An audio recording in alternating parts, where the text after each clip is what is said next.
Hey everyone. Thank you so much for joining us here exclusively on YouTube tonight. I um I normally don't have technical difficulties, but I'm noticing that my stream is lagging a little bit. So if you are noticing it majorly in the chat, just hang in there with me. Thankfully, I have a very interesting guest tonight. So I don't think that we are going to have to worry too much about me doing all the talking. I am going to ask a lot of very interesting questions for this person. And it is with absolute honor and pleasure I would like to welcome Brad Bradley to the stage. He is the brother of Amy Bradley. Um, and as many of you know, there's a Netflix series just released. Amy Bradley is missing. And we were talking a little bit beforehand about, I think, the the anguish that a family goes through, and all these years later it's not easy. And so thank you so much for being here today. I really do appreciate it, Brad. No problem, Lacey. Thank you for having me on. Absolutely.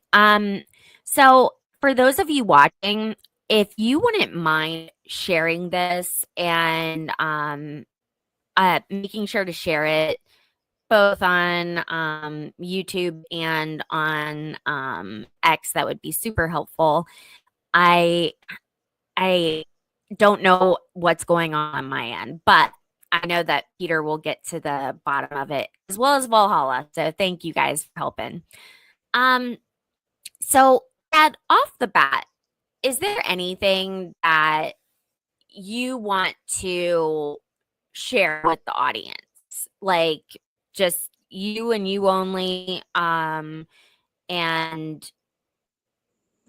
your perspective, I guess, is the best way to put it. I guess, first of all, our focus is finding Amy, and if we aren't able to do that, our secondary focus is getting justice for her. She suffered a number of injustices, when this thing happened, and none of them have ever been rectified. So those two things, first and foremost. I've spent the last 5 days or so, trying to answer everybody's questions individually and satisfy people's curiosities and things. But details, the minute details aside, I think what's most important for people, or for us rather, job number one, if we're going to have people, chipping in to help us with this mission to find her or find answers, is to convince people that it is reasonable to consider, for those that have the opinion that she fell off or she jumped off of the boat, reasonable to consider based on a number of factors that didn't happen. And if you can make it there, because if you think one of those two things happened, then obviously you disbelieve everything else, every piece of evidence, every eyewitness account, every detail of everything else that's been shared. You then can't believe in any of that. So if we can get people to consider that isn't the case, even though, looking online, there's a lot of, tough things to look at, and tough opinions to watch. And I've learned not to fall victim to the rage bait on my end, because it's fairly anxiety provoking and tough to deal with. But again, I told you before we started this isn't about me. Although I understand the importance of kind of putting it down and stepping back, this is about Yeah.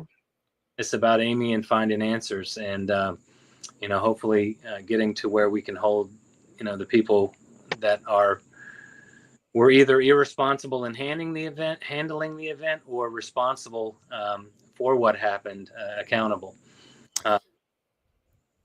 So that's job number one, is to get people to get past the assumption that we feel there's zero chance of either way of her jumping or falling. And I think once we get beyond that and people say, okay, well, let's look at all the other stuff then. I think they can get to the point where they'd be more interested to try to affect some positive change here. Yeah, I think that all of that is really solid. And no one can ever understand what it feels like unless you've experienced it. It's this crappy little club that, in reality, not a ton of people belong to, but those of you who do carry that. And it's nobody's business how you handle that. And like I said to you in the back room, like, we need to do as much as possible as a society to help you and your family so that you can continue this mission. And if you feel like you are being impacted negatively, then I would absolutely make sure that you do whatever you need to do in the it to protect your peace, as I said. But I did want to go over some things that I think actually, give me just 1 second. Hey Peter, if you do want to add X, that would be super helpful. Thank you. You should be able to do that. All right. So I took some notes, Brad, and these are notes that I either didn't catch on from watching 2.5, almost 3 series times. Like, I watched each episode 3 times. I wanted to be thorough. And then I remember listening to the Crime Junkie episode a while back. I've been a big fan of their work for quite some time. And I went ahead and I watched some other content creators. And did you, let me put it this way, is it true that Yellow came out of the cruise room and like told you guys that he was sorry that Amy was missing and she hadn't been missing yet? Like, Well, you're maybe confusing two different times. okay. So what happened when that happened? Yes, it's true. He came up to me and said that. So the morning Amy, we woke up and realized she was gone. My dad first got up to when he, the timeline. 5:30, he sees Right. her in the chair. 6 o'clock, he wakes up. She's not there. So he goes out for a quick, let me see if I can find her real quick.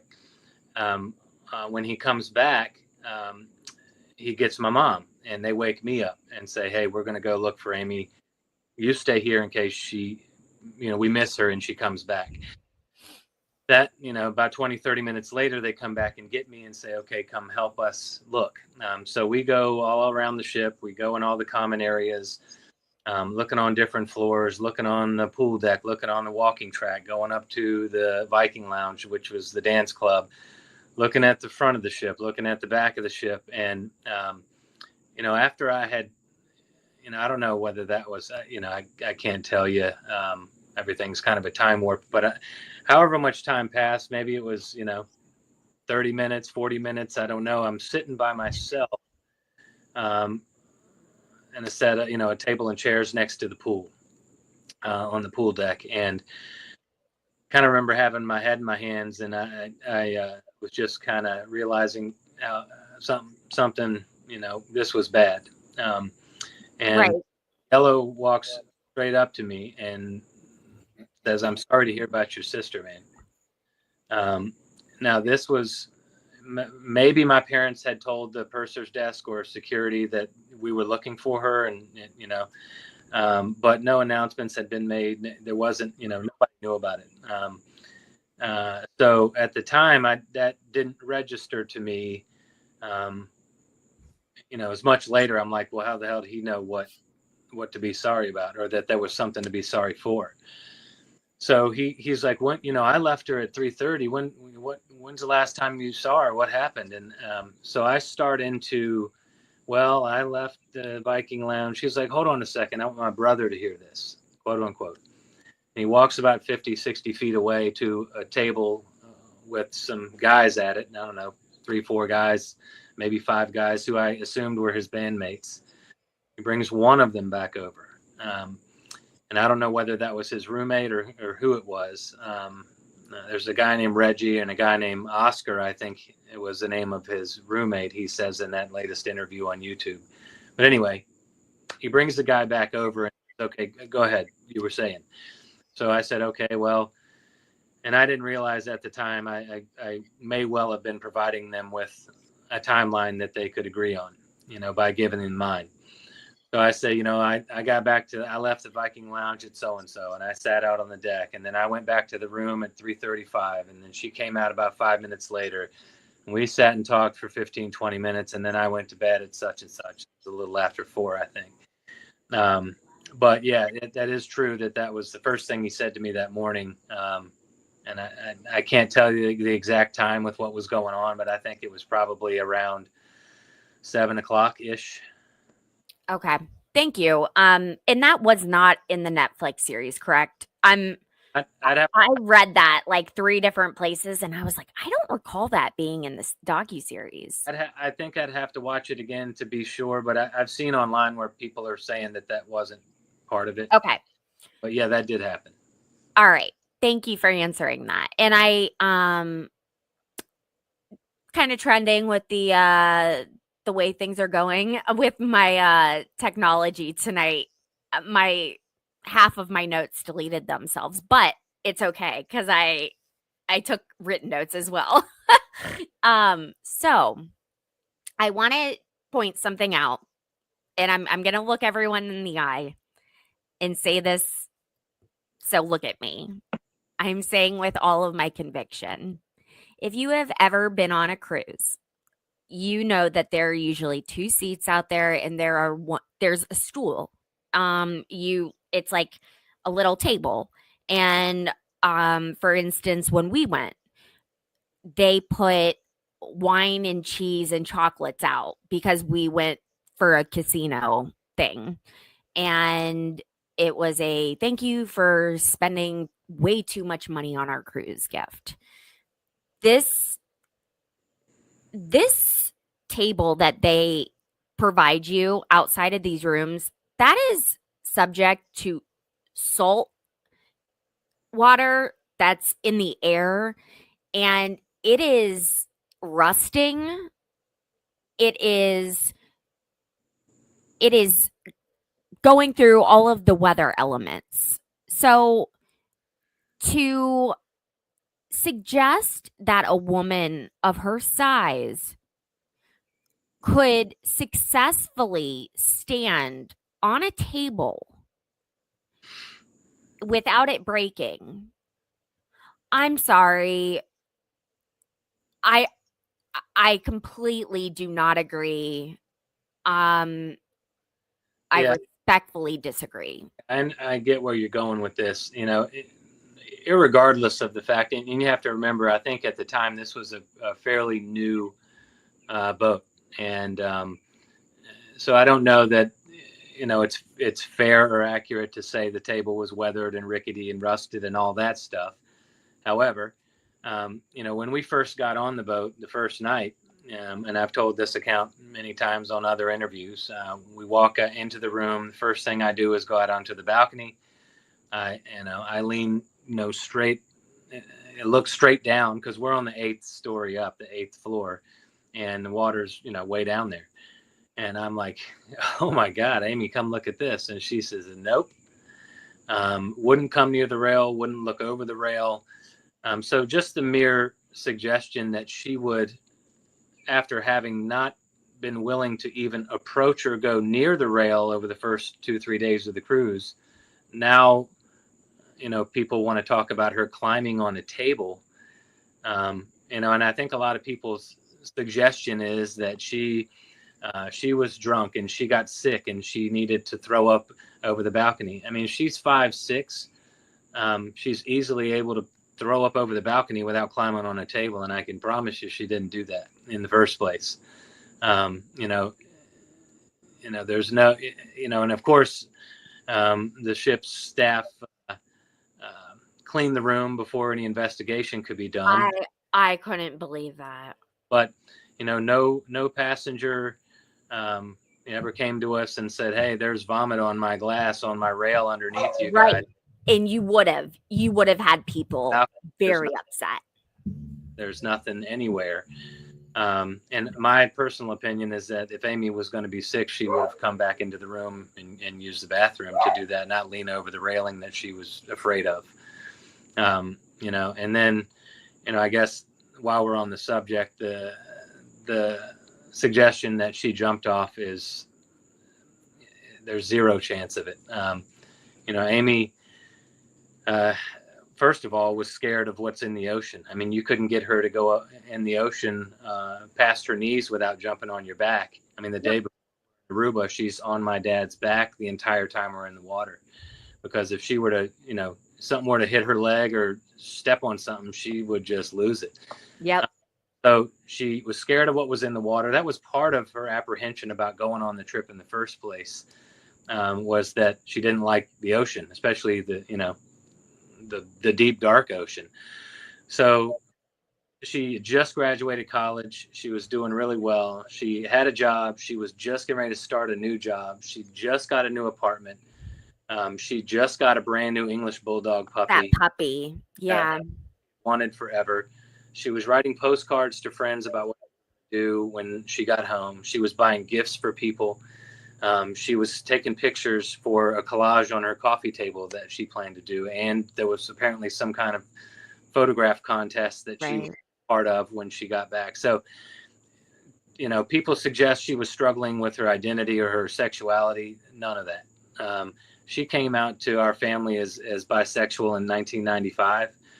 I've said on X that, I don't refute she liked women, but what I needed to add was that it was excluded that she actually had a boyfriend for the several months leading up to the cruise. She had several. Yeah, he was sitting on the couch, right?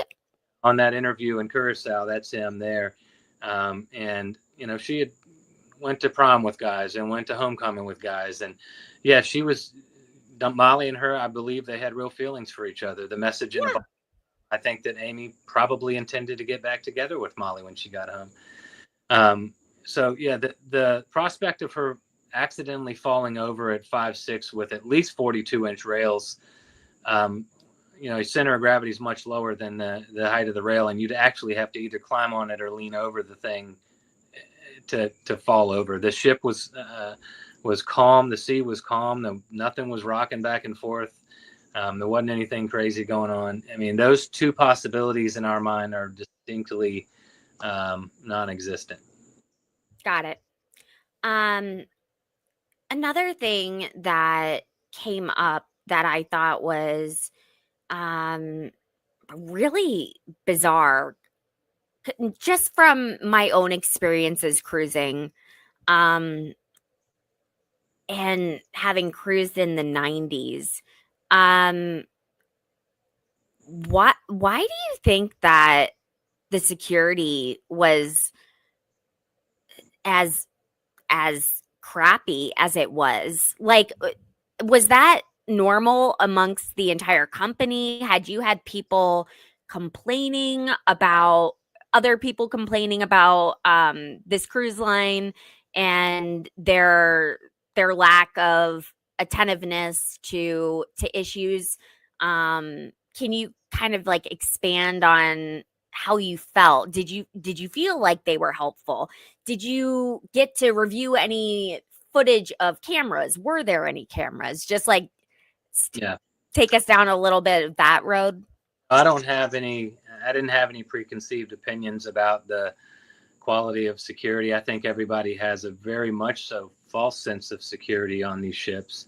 And we later found after we returned home from the cruise that there were prior warnings about yellow from other women, which I understand that the company was aware of, yet he was still on the boat. Can you say that one more time? I'm sorry. Yeah, there were when we got home from the trip, Yeah. and we were receiving things from people that we went on this cruise ship blog that someone had suggested we look at. Yes. There was warnings, and I posted this on my X page. There's a warning specifically about yellow, and to stay away, and that he's aggressive behavior and this and that. There was emails that we were sent that from young girls that claimed that he asked them to meet them on the pool deck at 6 a.m. I posted that on my page as well. So I don't know whether that was his MO at the time, to get girls to meet him early in the morning for whatever reason. But so I think that the boats, that company was aware of Yellow's behavior prior to our cruise. The one warning, the specific warning regarding him was literally just before we went. Whether the security was inept or... Oh, hold on, guys. He'll figure it out. Sorry. There he is. Whether you heard me, I don't know. I don't know whether the security was just inept or whether they acted in an intentional way to reduce and minimize liability to their company. I spoke with the videographer that you see on the documentary, Chris Fenwick, today, and he shared some interesting information, or we discussed. This is something that I've previously known, but he was hired by a company called Vanstar to go on that cruise and record stuff for that company. Yeah. And so he's doing his thing, and he's in his editing suite on the ship, reviewing tapes and that kind of thing. And prior to, or right at the beginning of the cruise, he contacted whoever with the company. You have to understand, I'm not allowed to say their name. So he asked the boat if it would be okay if he had their ship's videographer, whose name I think is Steve Smith. I'd have to check on that to be 100% sure. If they could use him or have some of his equipment at certain times to help with their production and whatnot. So he and Steve became buddies on the cruise. And they would visit each other's, editing booths or suites and talk about what they were doing and how's the editing going and this and that. And Chris says that one day Steve walks in and he's like, he tells him that apparently there's someone that's missing. And so he's like, obviously, oh my God, like what's going on? Right. Next time he talks to Steve, he says, well, now they're saying that she might have jumped off. And then the next time he talks to Steve, which I think was on Wednesday, he said, now they're saying that they think there's foul play. So you know that Chris Fenwick, it was the ship's security went to him to ask for his master tapes. Right. And he was like, there's no way I'm giving you my master tapes. God bless that man. Yeah, and he's awesome. And he refused to do that. If he had, we'd never have seen that footage, I can guarantee you. Oh, 100%. Secondly, Steve Smith, the ship's videographer, let him know that they asked him to scrub any images of Amy from his footage. So to me, that's criminal. That's hiding It evidence. absolutely is. Yeah. And Chris will talk about it all day long if you ask him, and he's got a very detailed account. He's documented it all back from day one. So again, like I said, if he had given that tape to the boat, it would have disappeared. He ended up giving the tape to the president of my dad's company. The president of my dad's company, a man named Mike McCord, who's since passed, unfortunately, gave it instead of to the FBI to the ship security. Oh no. But Chris had copies. And if Chris had, Okay. the only reason we've seen it is because Chris later contacted us to reveal that, he had this footage. Otherwise, it would have disappeared along with Amy. So, I think that's always been an injustice that's not, nothing's ever been done about. I find it hard to believe that anything probably will ever be done about it. But Right. something people should know, and they were trying to get rid of any evidence of Amy having anything to do with any crew on that boat. And so, yeah, there's that part. I'm just sitting here shaking my head because one of my mods, his wife and he and my husband and him, all four of us, you get where I'm going. I was trying to convince them to go on a cruise with us, and he's probably just sitting behind his computer now, like, see, Lacey, that's why you don't do it. And like, I have walked on there with a false sense of security. Like, I have felt like nobody could touch me. And in reality, like, Yeah. holy crap. And Like, back to your previous question about the cameras. Now, I understand there were cameras and recordings in the casino because, that makes sense. I was just talking about like the gangways. yeah, they apparently, at least we were told, there were no recordings. There were no recordings on the cameras monitoring the sides of the ship that may have shown someone go over. Apparently, they were only monitoring. There were no recordings in the public areas. There's no recordings in the hallways. So either, we were lied to, or those ships, again, in order to protect themselves, they don't like to have evidence of things that may or may not happen on their boats. Well, of course not. We don't Yeah, have I thought, footage of Amy. There's no gangway footage. There's no overboard footage. There's no nothing. There's no footage in the hallways that shows her come out of the room. There's no footage in the Viking lounge to show, her in yellow going up there like the two eyewitnesses state. And I'd like to touch on that later if you can remember to ask me about the Crystal and Lori that, saw him go up the elevator with Amy. it's funny you mentioned that because that's like the next thing. So it's up to you, Brad. I don't want to ask questions that I know that you've answered 100 times. But I want you to we agreed on this interview as a conversation between two friends that's informative, but also from your POV, from your perspective, So tell me what you want to talk about. I Keep think, going. again, like I said earlier, it's, there's a lot of people online that their opinion is that she fell over or she jumped over and that's it. And you guys are silly for, trying to find her and whatever.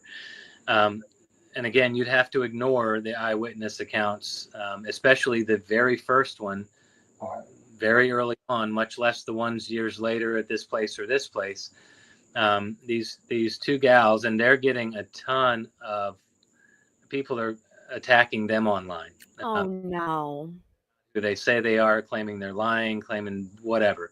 Their story's been the same ever since day one. When my parents and I got back on the boat after having gotten off in Curacao to wait for the results of, any of the searches in the water, which never came up with anything. Right. Which it would have happened if she had fallen. That's what they told. If she was in the water, they would have found her. Is what we were told. So we get back on the boat, and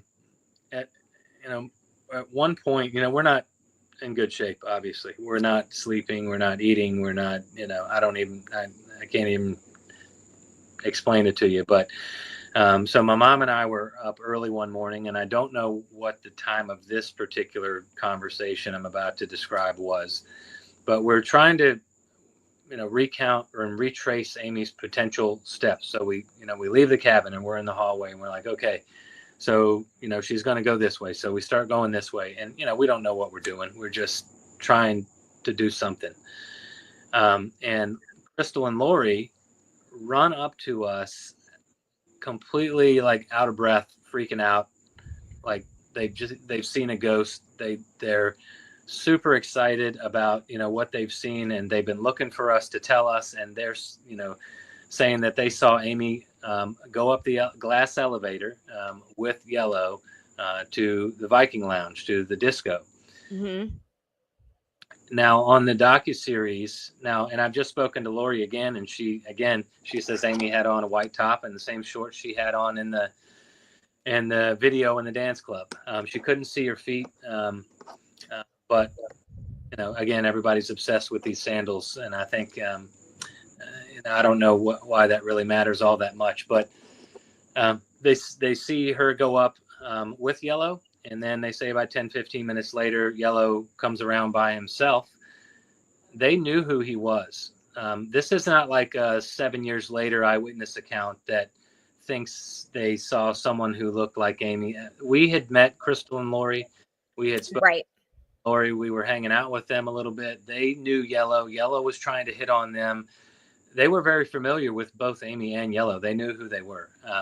And again, this is day 2 going into day 3 of the cruise. They know what they saw. Yeah. On the docuseries, you'll see the FBI agent, Aaron Sheridan, claim that unfortunately there's no way to corroborate the time frame. But there is a way to corroborate the time. Yeah. So what the FBI didn't do ever, still to this day, is interview the girl's mother, who let them into the room shortly after 6 a.m. to corroborate the time frame that they were out and when they got back. Of course, they didn't check into their room with the key card, so there's no record of them entering because the mom opened from the inside.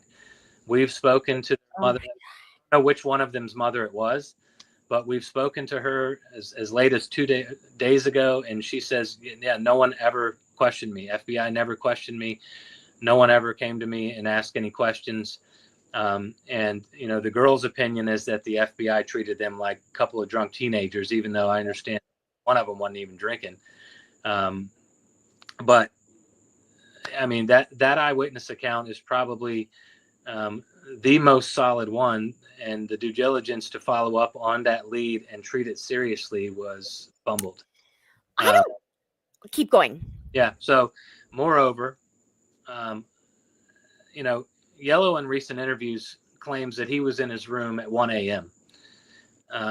As I told you earlier, when he came up to me that morning, he told me he left her at 3:30. Yeah.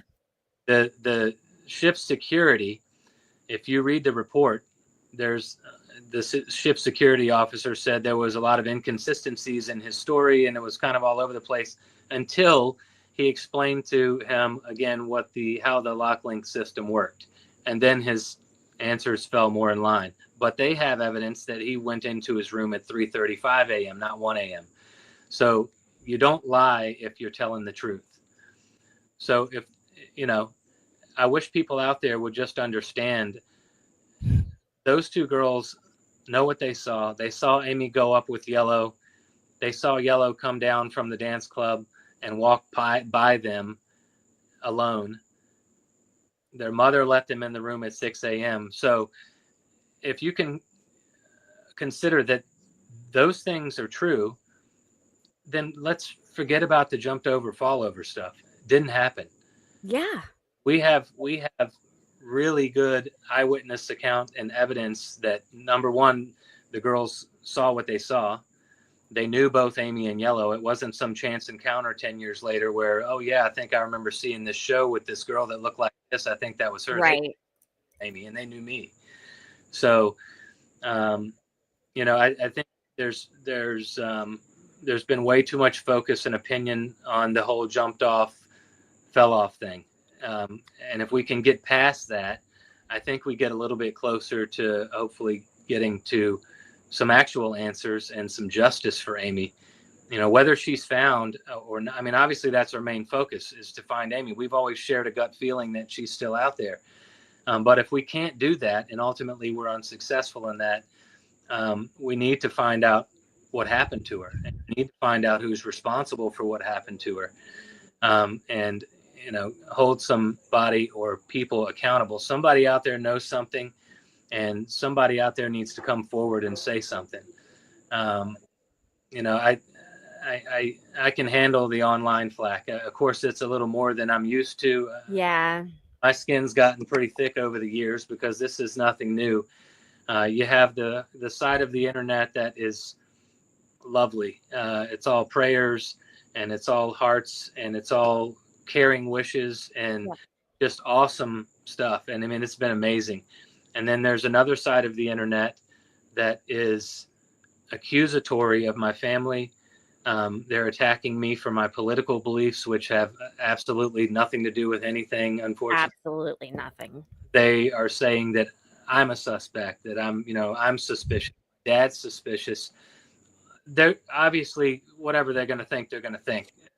But clearly they're not helpful people. And I wish they would just disappear and let the people who are interested in helping Amy and helping us, do what we can to try. That's all we have left, is all we can do is keep trying. And that's been my only intent here, getting online in the first place. I halfway regret it because it's been too much. Again, it's not Right. do everything. It's a swamp. It's like a cesspool. We joke in the Free Karen Reed movement, like the people are just, they can be crazy, and it's wild. And I'm sorry that you had to experience all of this at once when you're supposed to be relaxing and enjoying your anniversary. Happy anniversary, by the way. I didn't get a chance to say that to you backstage. I hope that you guys are able to do something nice together, and take a moment away from the trolls, as we call them. If there were one person, and this doesn't have to be like a violent interaction, but like if there was one person that you could have 5 minutes with on that ship and ask them questions, like who would it be? Would you be asking them questions? Like what is your answer? Obviously the first thing that comes to mind is yellow, but there's no part of me that believes I would get any truthful answers. So I think it would be a fruitless thing. I'd like to say that,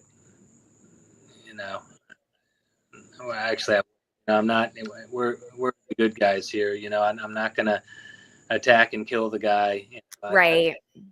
That kind of thing. I would like to, maybe have some time with the ship's security and the ship's captain and the infamous now lovely cruise director.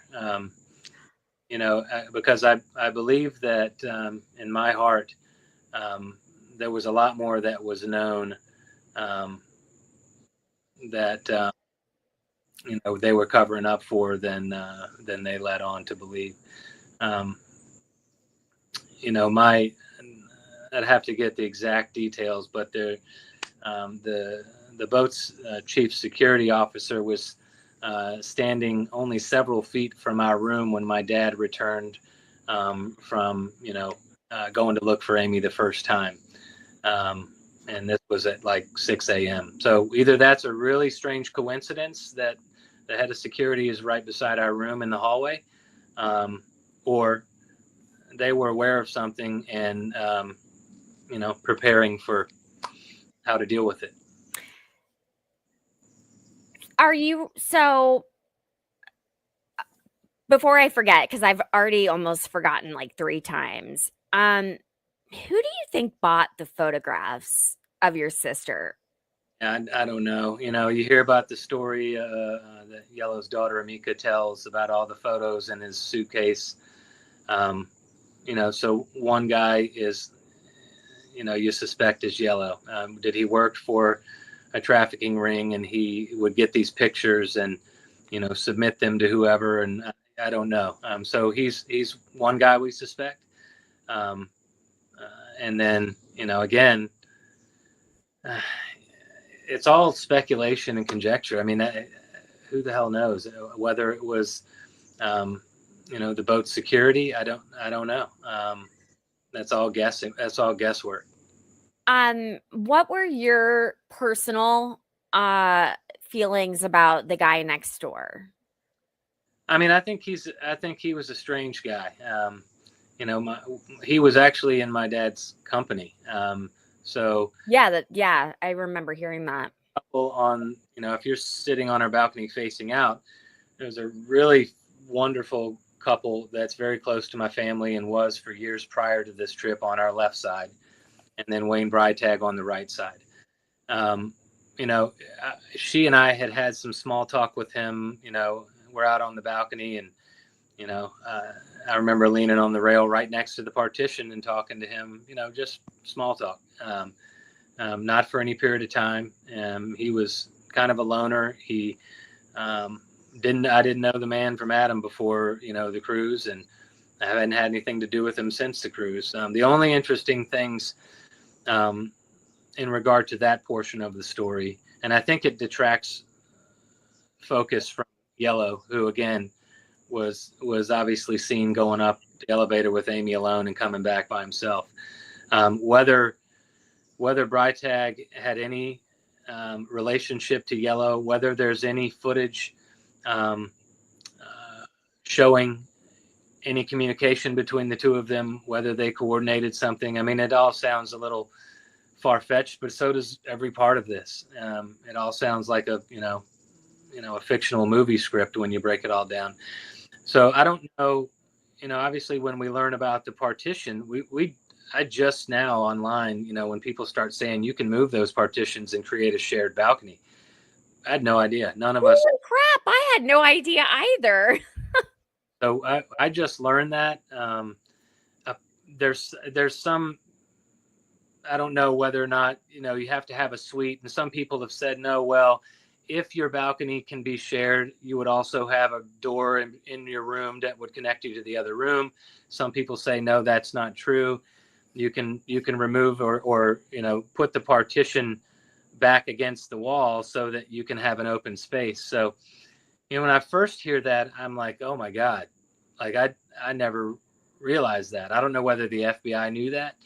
I don't know anything about it, but it gave me a quick shot in the gut about how someone could have gotten to Amy, and if she didn't leave the room, how else would she have gotten off if she didn't jump or fall? Which we know, again, we've discussed that ad nauseum.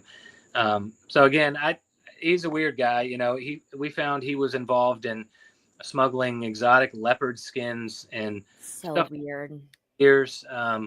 So he's not straight up on the up and up kind of guy, but I don't know. He's a little shifty eyed and a little, on his interviews and things. Don't know what to think about the guy.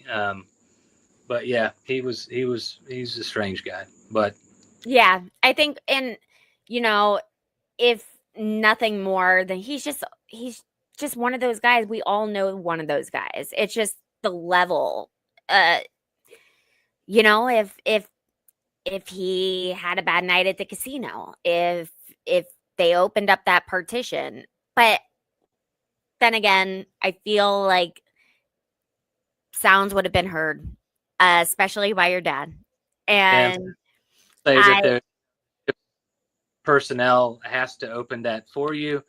Other people have disagreed with those people, so I don't know how that works or if it was able to be opened even. But it was an interesting piece of information that we were absolutely. aware of. I mean, that is one of the good things that comes out from completely making yourself vulnerable and putting your story out there is having people. And I'm not going to lie to you. It took me until I was sitting here for me to remember that my sister, I've always told everyone I'm a only child. I have a half sister. She worked for Royal Caribbean, and I that was her job when she left Ohio, and she met her husband on the cruise ship, and that this is making me think of a lot of things. Her life, and I'm just now putting that together, and like had this epiphany is inevitably are going to feel if like and share on X. If you go to my X, you can see his social media information, and Fantastic idea. I love that. Gal named Kendra on TikTok sent that to me initially, that she started it and should have been done a long time ago. The second one, and again, people can vilify for me for this all they want, but we're seeking to get this in front of President Trump and his administration and the new FBI and the new DOJ to hopefully renew and reinvigorate the case and have people re-questioned. People well know, Alistair Douglas's, aka Christopher Douglas's, first polygraph was inconclusive and had to be redone, and then apparently he passed it. That's a piece of information that's non-admissible in court. It's not definitive proof for anyone's guilt, nor is it definitive proof of anyone's innocence.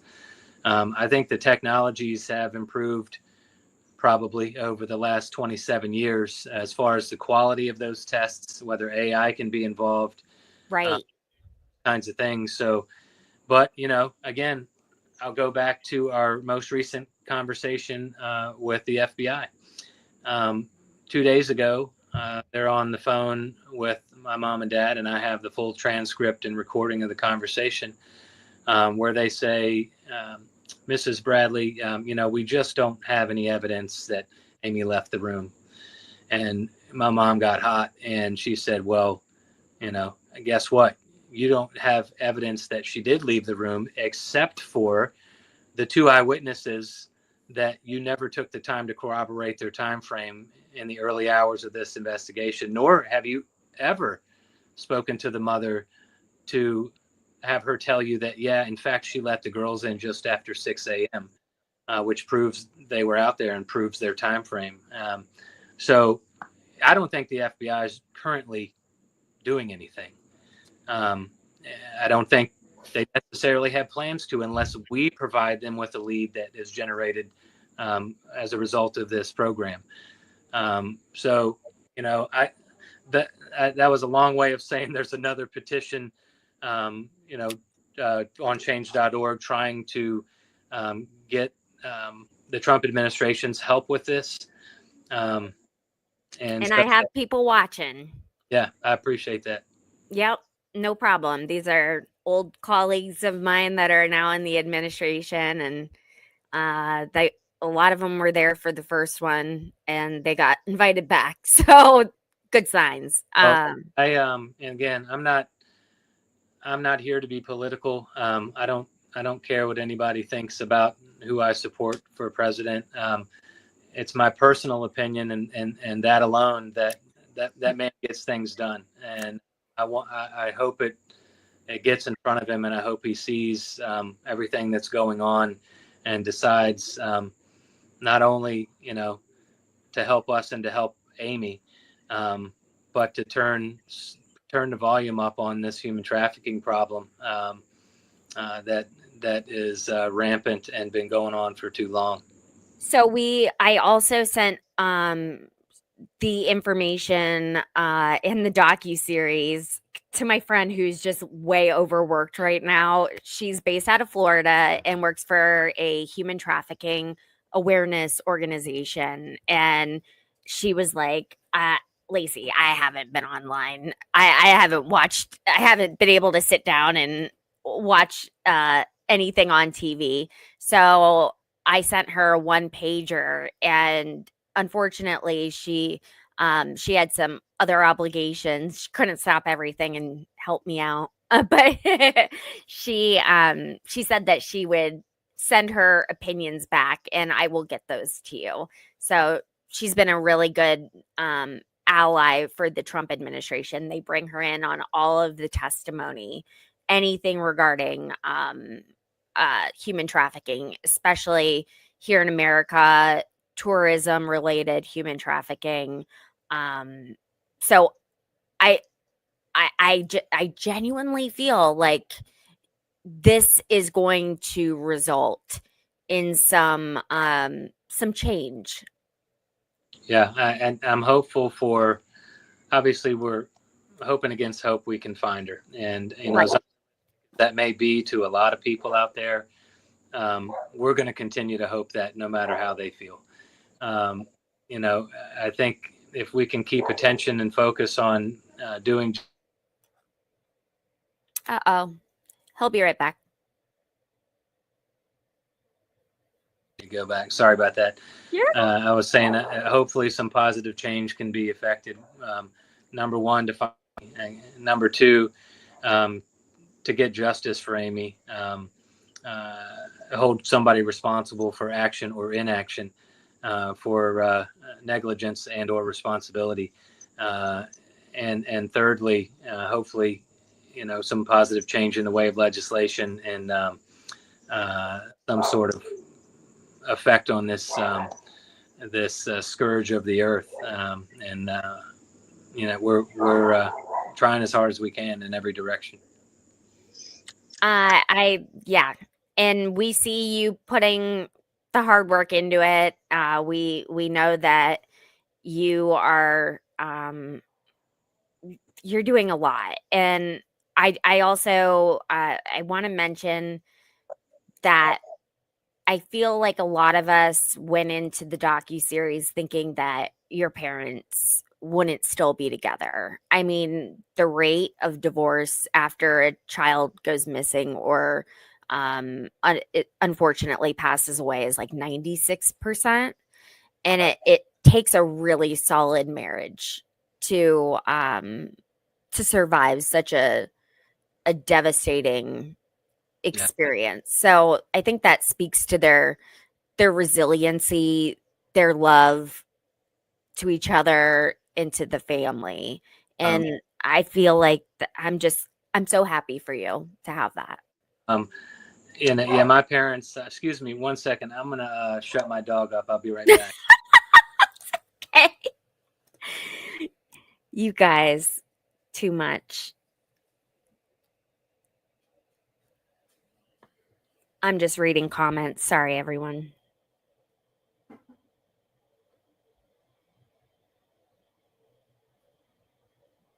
LV, you can go ahead and Sorry get about the hell out of here. So sorry, there was some deer outside, and the dogs don't like that.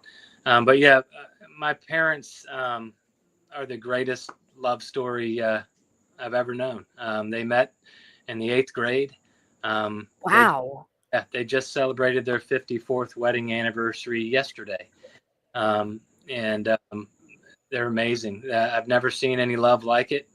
Yeah, I do hear that a lot of relationships don't make it through trauma like they were able to, but they never wavered any. I mean that's not even something that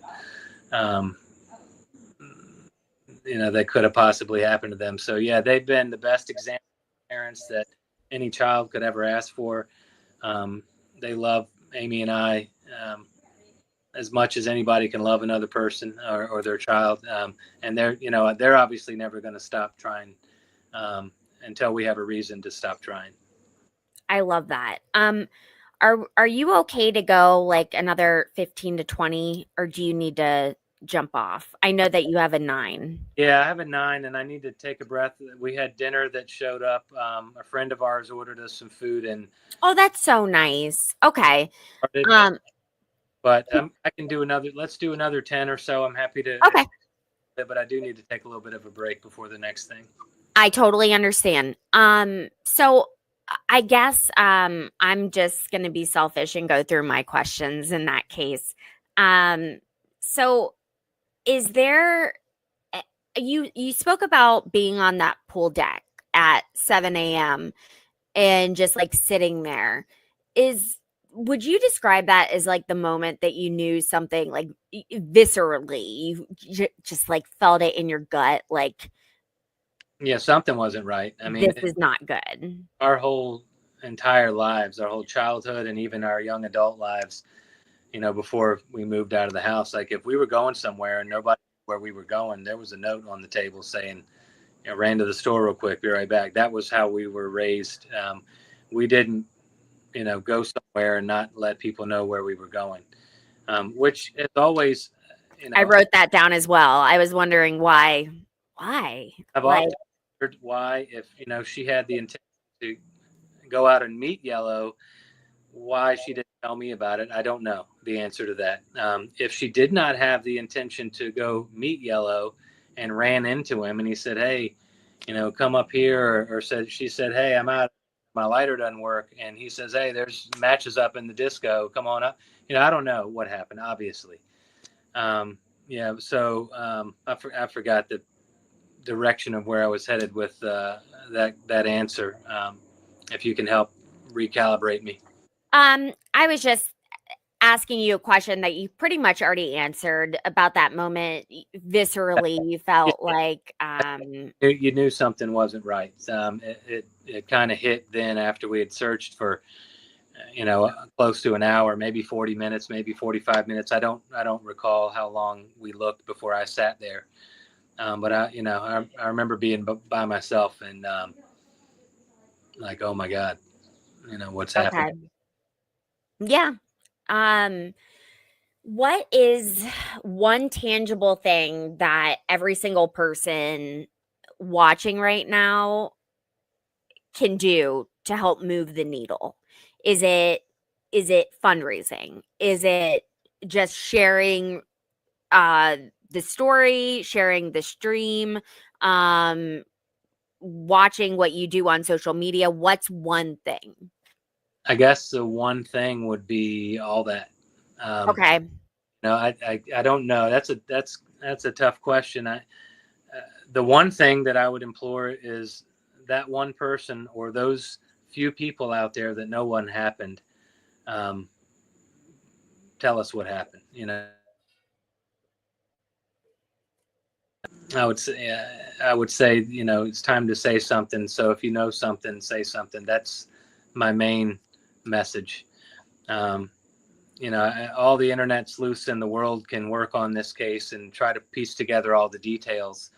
But we either need to reopen the FBI investigation, so we can get to the bottom of what happened, and question Yellow again, repolygraph Yellow again, and repolygraph and interview a lot of the players, his old bandmates, and so forth. So I think a lot of focus needs to go into petitioning your local congressperson or senator to help us get that achieved. And then, you know, I get, the GoFundMe thing, people are slamming us online like we're all in this for publicity and money, and it's disheartening. But, my parents have exhausted Yeah. over 27 years their savings and retirement and, second mortgage and all that. They don't have the funds to handle. Fortunately, some of the team, the small team that we're working with now is all kind of pro bono people. But we do have several credible leads that have come in that we need to follow up on. We need to hire investigators. We need to pay people. We need help. And we just don't, we don't have it. Okay. We can't cover it. So, yeah, that is important. And we're not trying to get rich, but, that is helpful to us. Even if it's $5, I don't, we're not we're not looking to break the bank here. We just need a little bit of assistance to help us do whatever may be necessary to kind of follow down on some of these leads. If one of my mods could please post the link to that website, that would be great. The fundraising website. And then kind of my last question, I suppose, going off of talking about the money, and my husband had an idea. Like, you remember when Ukraine and Russia went to war, and all these Americans, they were like going over and like self-deploying, and um yes, that one. Um and they were like, I don't know, mercenaries might be the right word. And I thought that was interesting, and then I found out about Fred Jones. That's Frank. Yeah. Frank, Frank Jones. Oh, it's the name of my husband. Oi. Um, so how did this guy come up? Because that was literally my husband Frank's idea. Yeah. And then to find out what happened. Yeah, we've tried, you know, everything anybody's suggested. We've tried it. Unfortunately, we've been taken advantage of by some not so good people. You know, Frank Jones came to us claiming to be this ex-Green Beret kind of special forces guy. He posed in fake uniforms with his military brass and all that kind of stuff. His resume, you know, that he presented to us was apparently a fake.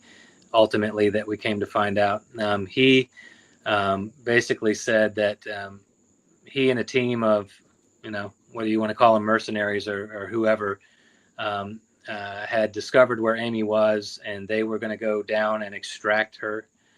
They went down to Curacao. We funded it, thousands and thousands and thousands of dollars. Frank Jones had my sister's tattoos stenciled on another woman. That's sickening. And positioned her in such a way that you could never quite see her face. But, you know, we think to ourselves when we see the pictures, how many people in the world have a purple baby Tasmanian devil spinning a basketball on their shoulder? Not many, I suppose. So he took advantage of us pretty hard. He went into all this detail, and you know, they were following her captors, and they were moving her from this place to another place. And eventually someone that was with him figured out what was going on and contacted my parents and said, hey, this guy's ripping you off. Yeah, this guy's not doing any of this. So, you know, he ended up, you know, I think he got charged with electronic wire fraud just for fraudulent emails and things like that, and ended up spending like 5 years in jail. Good. Yeah. But, you know, the mandatory restitution that he was ordered to pay of like $200,000 never saw a cent. You know, a lot of that was my parents' money. A lot of that money came from very kind benefactors and family and friends and things like that. But it was gone forever. So, yeah, the GoFundMe is, unfortunately, it kind of gives people the idea that we're in this for money for some sick reason. But it's unfortunately kind of a necessary. You need it. Yeah, we just don't have it. So. Yeah, I mean, if you can't help some other way, if you can manage, but if you can help, please do. And you know, that's all I can say. I mean, if it's one coffee less a week, one less trip to Starbucks, please give what you can. I just saw that Peter found the correct link. So it's in the chat now. I would implore you guys, please. You can give anonymously. You can say that you watched one less McDonald's snack wrap. You watched the stream. Send your thoughts and love to his parents. And then last thing, the the dark drink. Were you guys able to confirm that she got it from Yellow early in the morning? I I'm don't. sorry. It's 8:09. I was I like, one more. I can't. I mean, there's so many stories. I don't have the facts surrounding who told us that or where that came from to speak on it right now. I mean, I Okay. can get that for you separately if you want to message me, and I can find out the details of it so you can share it. But um, so I'm sorry, I don't have the answer to that. Totally fine. And I rather us give out correct information than put out any false information. Brad, is there anything else that you would like to share with the audience? The floor is all yours, sir. I mean, I think you've probably heard me say just about anything I can say and everything I can say. Um, I want to say thank you for caring this many years after. I mean, the fact that people all around the world are sending us love and support, I can't tell you how meaningful and amazing that is. Secondly, you know, if you can help send an email to the Amy Bradley is missing at gmail.com with any suggestions or any offers to help our team. You know, donate if you can, don't if you can't. That's fine. And help us find Amy, help us get some answers, help us get the justice that she deserves. You know, that's all we can say is please help. I'm doing all this just to, it's because it's all I can do. I completely understand. Sorry, didn't mean to cut you off. That's all I had to say. Well, I am so appreciative of you spending time with me this evening. I please give your love to my love to your wife and give her a hug on my behalf. Thank her for sharing for an hour. And I know that my audience found you to be very interesting. We had a lot of viewers. So, um, yes, I'm very appreciative. Thank you, thank you, thank you, Brad, for allowing me to be one of the people to tell this on social media. You're welcome, and thank you for allowing me to speak out and get the information out there. Absolutely. We will do everything that we can to help you. You can feel free to jump off if you want. I'm going to stand by and answer some questions. I don't know how to jump off. How do I do that? I believe if you're on your phone, it should say end stream like up in the corner, or you can just like flick it Just away. I'm That's what gonna I do on my phone. thank you very much. All right. Thanks, Brad. Talk soon. Okay. Let's see if that worked. I can remove him also. All right. Hi guys. Um so I can tell by the amount of egregious uh I'm really trying to keep this PG.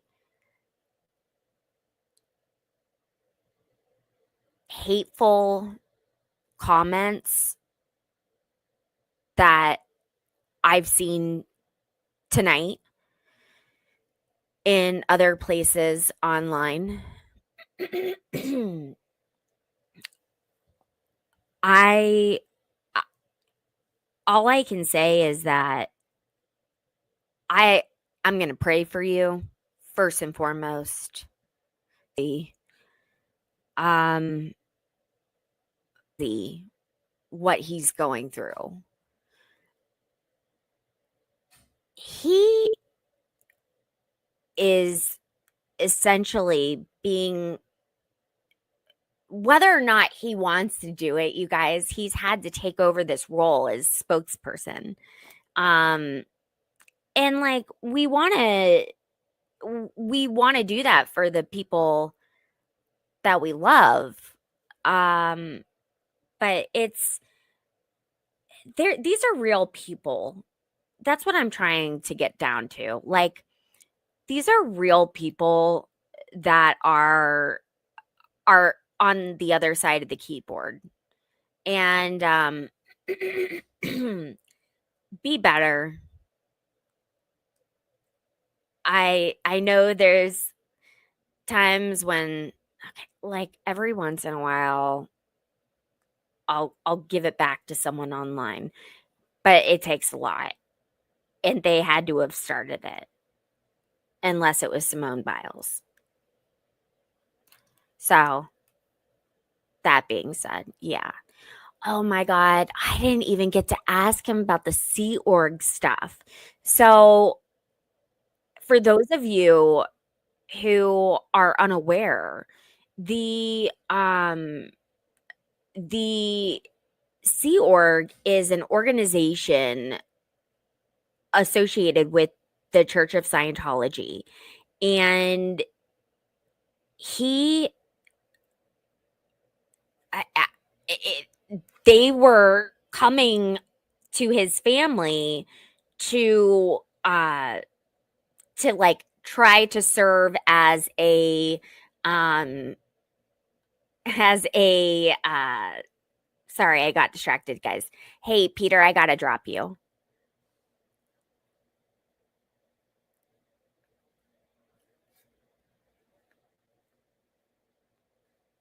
Okay, sorry. So the Sea Org, the family had reached out and they had wanted to consult with a priest, because it was just, they were like feeling awful. The dad was throwing up with worry. I'm the same way.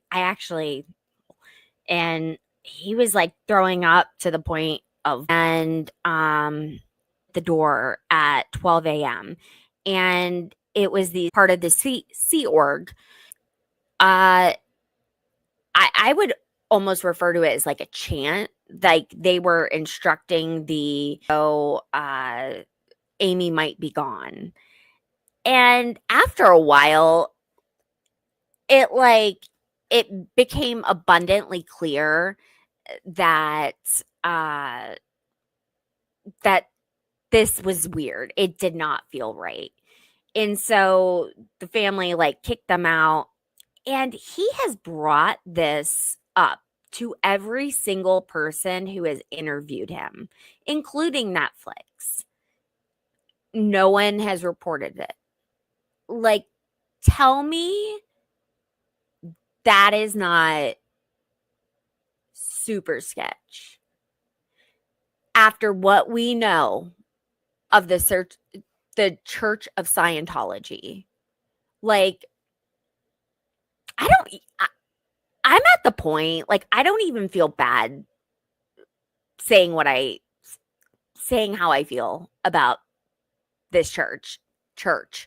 I used to live in DC, and their national headquarters, no, their headquarters is in Clearwater, Florida. It was their DC office. And it's this building in DuPont Circle. And I encourage you guys to check it out, because you're never going to see a building like this. Oh my God, my phone stand won't just freaking work.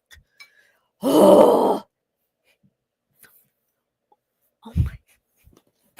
Technology and I tonight. No. So the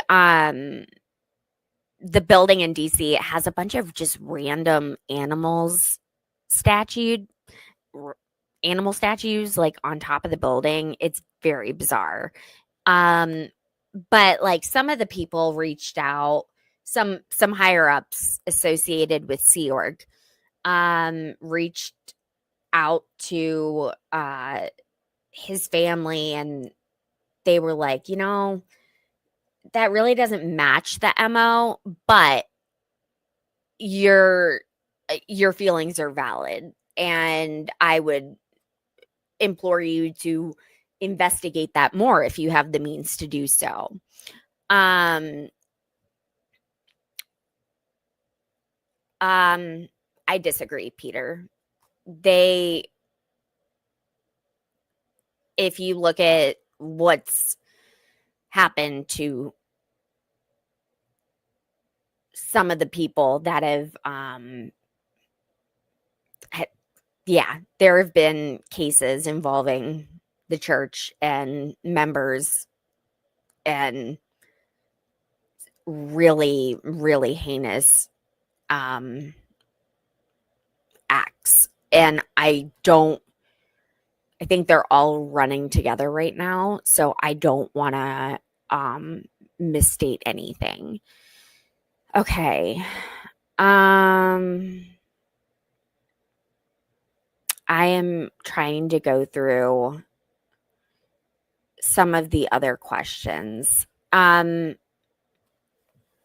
of the things that we could not touch on, and I didn't think it was appropriate, um, was this whole IP address thing. I'm quite surprised that that was aired, because we need to do everything in our power to keep her safe. And if that is her, and that was her in those photos, if she has children, like, the horrible things that that poor woman would have to be going through, um to have not reached out, is truly devastating to think about. And I know that their family was in my prayers last night. They're going to be in my prayers for the next couple of nights. And I if you are someone who that's your thing, I would love for you to join me in that. Um Another thing that I want to touch on before leaving. Sorry, I'm going to mute so that I can blow my nose. Allergies, man.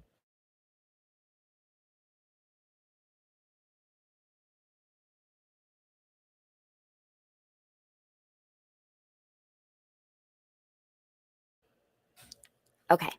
Sorry.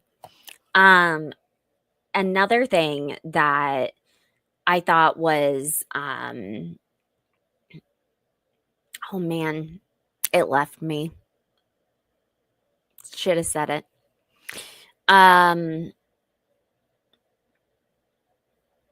Trying to think of any other. I'm from the small islands myself, and I agree. Tons of things in this case. Yes, I agree with that.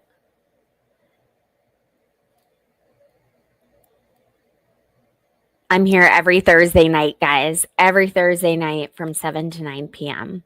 So if you are new here, I hope that you have subscribed to the channel on YouTube. I mean, X is cool and everything, but have all of my live streams. So the GoFundMe, if they don't have the funds to operate, I mean, you have to think of this. This is like the business of finding people. It's helping provide financial support so this family can survive while trying to find their daughter, or at least find justice for their daughter, at the very least. And like what Peter said earlier, it's one less snack wrap. It is one less Starbucks. It's it's whatever your vice is. If you can donate, and every penny helps. As someone who has worked in fundraising, I can tell you that unequivocally. Even if you don't think it's much, every penny helps. And I want to be able to say to you guys to come back in a year and be like, remember when we did that live stream? Remember when they found out that, she was alive, or, they got justice, or someone's in jail. Like, how fulfilling will that be as a community to have been part of that? And no, for you guys to know that you participated, by offering, to assist monetarily. Um, that's I get it. It's a big ask and people are uncomfortable with it. I'm not. Um, the worst people can say is no. And there's a reason why you don't see my Venmo on here tonight. I was like, it's not on here. Because I want the focus to be on donating to the family's GoFundMe. So with that, I am super excited to have been able to provide this to you guys. I hope you have a lovely evening. And I'm really excited to come back next week. And yeah, I'm here next week. There's going to be a Thursday that I'm not available. And by the way, Brad is doing a like TikTok question and answer series beginning at 9:00. So I think that you should definitely jump over there and watch that. And I think that'll help because I think he's going through some like wear and tear. He's just been seeing comments, feeling the need to answer them, and being like uh, uh, just overwhelmed. It's an overwhelming situation. I'm sure you guys I'm sure you guys can at least empathize with that. And it almost feels like you have to respond to every comment because engagement is great, right? Well, yeah, okay. But at what point does it do more harm than good to you, to your wholesome self? And I don't know what you're talking about, Valhalla. Anyways, if you're just now joining, I'm just now leaving. Oh my God, it's my husband. Yeah. Keep my mouth shut. And I will be linking the updated link in the description. Apparently the one that is in my description right now is a dead link. Goes to nowhere, kind of like the Cleveland Browns. And I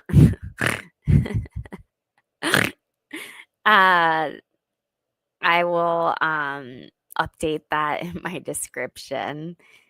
And this is what happens when I stupidly just have men for mods. What was I thinking? This is like such a female position. I love you guys, but I need someone who knows to like what I'm thinking, duh, who can read my mind. You guys are awesome. And please share. Please share this. Please make sure to like it. Please make sure to subscribe. Do all of the things. And I will so excitedly see you guys next week. And if anything happens to me before next week, it's my husband's fault. He's right there in the chat. And so now he has to be super careful. Oh, guys. Okay. I gotta go eat a pizza or something. Love you. See you next week. Bye-bye. Thanks for joining.